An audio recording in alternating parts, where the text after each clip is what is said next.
د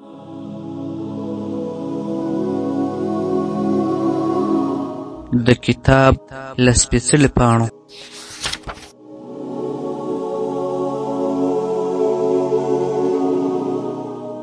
هغه دمشق چې د اموي خاندان او خلافت مسکن او پلازمېنه وه، له اوسني دمشق څخه مسلمانانو په اسپانیا، پاریس، ازبکستان، مصر، اناتولیا او شمالي افریقا څخه د شین تر سرحداتو او تر جنوبي فرانسې پورې په 15 میلیونه مربع کیلومتر ځمکه باندې واکمني کوله.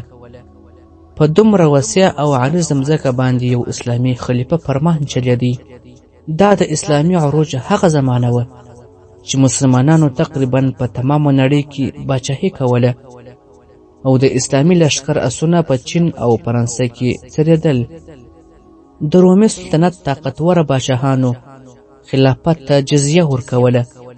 د چین باچاهان له دمشق څخه د خلیفه په فرمان ټاکل کېده او له هسپانیا څخه نیولې او تر دمشق پورې په اسلامي هېوادونو کې مسلمانانو هیڅ پاټک او سرحد نه درلود.